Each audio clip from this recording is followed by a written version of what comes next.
जो घटना घटी है वास्तव में ये दिल दहला देने वाली घटना है। इस घटना के पीछे कारण कोई भी हो, लेकिन जब हम लोग आज सुबह हम लोग को 5 बजे जानकारी हुई इस बात की, हम लोग 6 बजे उनके परिजनों के पास पहुंचे।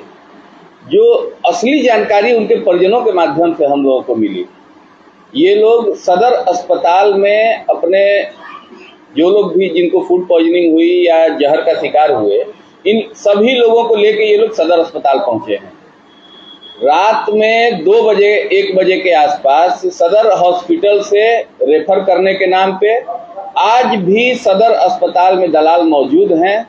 जिन 2 लोगों की मृत्यु हुई है, उन दोनों लोग को सदर अस्पताल में मौजूद दलालों ने एम्बुलेंस बुलाया और स्थिति गंभीर होने की बात बताकर ITI फील्ड के पास किसी निजी अस्पताल में ले गए और वहां जाते ही 2 घंटे तक परिजनों का इलाज नहीं किया गया। सिर्फ उनसे पैसे की मांग की गई और 10 से 15 हजार रुपए जब इन लोगों ने जमा किया, उसके बाद जाके इलाज शुरू हुआ और 2 घंटे के बाद परिजनों को मृत घोषित कर दिया गया। ये कहीं ना कहीं इस पूरी घटना में ये जांच का विषय है। कैसे सभी परिजन सदर अस्पताल में जाते हैं, वहां से क्या सदर अस्पताल से बढ़िया व्यवस्था ITI फील्ड के पास स्थित किसी निजी अस्पताल में है, लेकिन वहां मौजूद दलालों ने उन परिजनों को ले जाके निजी अस्पताल में बैठाया, उनसे धन उगाही की और मृत्यु होने पे उन लोगों को न किसी तरह का प्रमाण पत्र दिया गया, उन लोगों को डेड बॉडी सौंप दी गई। एक और महिला जो गंभीर है, उसको वहीं मौजूद दलालों ने सदर अस्पताल के डॉक्टरों द्वारा न्यू वाराणसी हॉस्पिटल जो बनाया गया है, उस हॉस्पिटल की जांच की जाए। उस हॉस्पिटल में अस्पताल के कई सारे कर्मी हैं जिन्होंने खुद अस्पताल बनाया है, वहां उस महिला को ले जाके एडमिट कराया गया और सुबेरे फिर उस महिला को वहां से रेफर करके, क्या न्यू वाराणसी हॉस्पिटल में सदर हॉस्पिटल से बढ़िया व्यवस्था है? तो फिर क्यों उन लोगों को उस अस्पताल से निकाल के यहाँ ले आया गया और वहीं के अस्पताल के जो रात्रि में कर्मी थे, उन्हीं लोगों द्वारा वहां से निकाल कर यहाँ ले आया गया। कहीं न कहीं इस हृदय विदारक घटना ने आज फिर बक्सर की स्वास्थ्य व्यवस्था और बक्सर के चिकित्सा पदाधिकारियों की कलई खोलने का काम किया है। जिस प्रकार सदर अस्पताल दलालों का अड्डा बना हुआ है और आए दिन गरीब जो सदर अस्पताल में अपने इलाज के लिए जाते हैं, उनका दोहन और उनके लूटने की इस व्यवस्था को आईना दिखाने का काम किया है। कहीं न कहीं ये बक्सर की स्वास्थ्य व्यवस्था को पुनः आज इस घटना ने आईना दिखाने का काम किया है। अभी भी हम लोग दिन में सदर अस्पताल में गए थे, वहां जो 3 बच्चियां अभी भी एडमिट हैं, तीनों बच्चियों को एक ही बेड पे, हमें उसका फोटो भी आप लोग को दिखाऊंगा, उस बेड पे ना तो बेडशीट बिछाई गई थी, कुछ भी नहीं, एक ही बेड पे 3-3 बच्चियों को इलाज किया जा रहा था। जैसे ही हम लोग पहुंचे, अस्पताल कर्मी दौड़ के पहले उन बच्चियों को उठा के नीचे बेडशीट बिछाने का काम किया और तब उसके बाद ये लोग बाल विभाग में ले जाके तीनों बच्चों को अलग अलग बेड पे रख के उनका इलाज शुरू किए।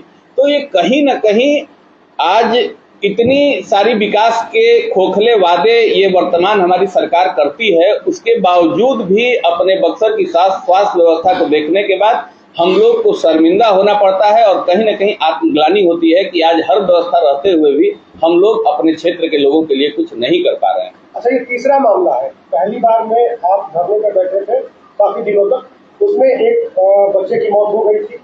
फिर कुत्ते के काटने के जो रेबीज का इंजेक्शन लिया गया, उस समय एक बच्ची की मौत हो गई, उस समय भी आप वहाँ पर धरना प्रदर्शन में बैठे थे। तीसरा मामला है, तो आपको नहीं लगता है कि स्वास्थ्य विभाग के जो आला अधिकारी है या तो ध्यान नहीं देते हैं? एकदम बिल्कुल, स्वास्थ्य विभाग बक्सर में जिला चिकित्सा पदाधिकारी हो या कोई भी, ये लोग सिर्फ और सिर्फ अवैध तरीके से धन उगाही में लगे हुए हैं।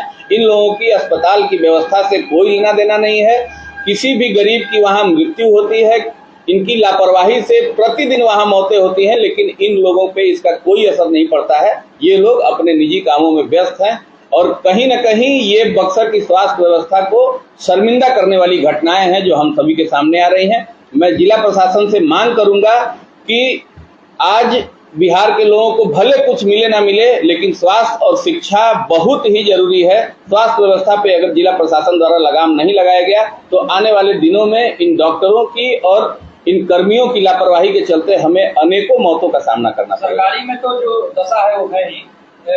बीते शनिवार को एक घटना सामने आया है गोलंबर से। गोलंबर पर एक निजी अस्पताल में परिजनों को बंधक बना करके और पीटा गया है, बेंच से पीटा गया है, इसको आप किस रूप में देखिए, बक्सर में सभी निजी अस्पताल, बक्सर में स्वास्थ्य व्यवस्था के नाम पे निजी अस्पतालों में किसी प्रकार की कोई व्यवस्था नहीं है।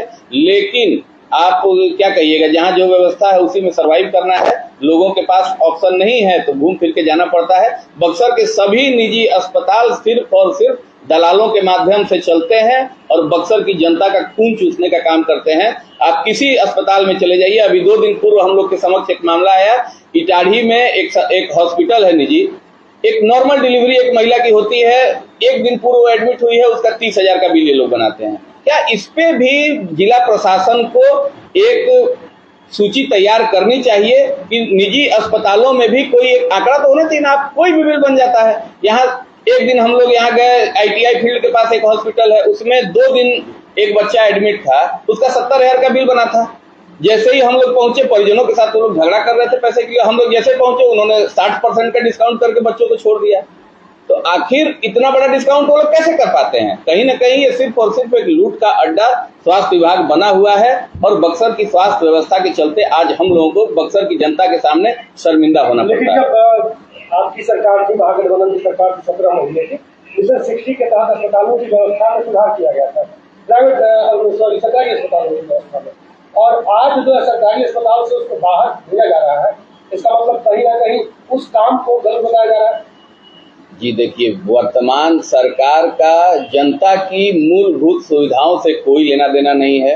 ये सरकार सिर्फ और सिर्फ अपना प्रचार प्रसार कैसे हो, दोबारा हमारी सरकार कैसे बने, कैसे कितने झूठे वादे कर लिया जाए कि हम दोबारा सत्ता में वापस लौट आए, इन्हीं चीजों पे केंद्रित है। आज बिहार समेत बक्सर किसी भी जिले में इस सरकार को इस चीज से कोई मतलब नहीं है कि लोगों की मूलभूत सुविधाओं के लिए उनका क्या सहयोग सरकार द्वारा मिल सकता है। इन चीजों पे सरकार का ध्यान बिल्कुल भी नहीं है। आप लोग यदि सत्ता में आते हैं तो क्या करेंगे? हम लोग सत्ता में आते हैं या कुछ भी, हम लोग की पहली प्राथमिकता बक्सर में स्वास्थ्य और शिक्षा व्यवस्था ही होगी और बक्सर की स्वास्थ्य व्यवस्था को जब तक हम लोग ठीक नहीं करेंगे तब तक हमारा संघर्ष इसी तरह से जारी रहेगा। स्वास्थ्य मंत्री मंगल पांडे बहुत बड़े बड़े दावे करते हैं और कहते हैं तेजस्वी जी ने जो कहा वो सब झूठा प्रचार था। ये बिहार स्वास्थ्य मंत्री मंगल पांडे बिहार के लिए अमंगल और कलंक बन चुके हैं। जब से वो स्वास्थ्य मंत्री बने हैं तब से बिहार की स्वास्थ्य व्यवस्था प्रतिदिन निचले पायदानों पे आती जा रही है, प्रतिदिन इसका स्तर गिरता जा रहा है। अच्छा, हमला इसीलिए हुआ था क्या?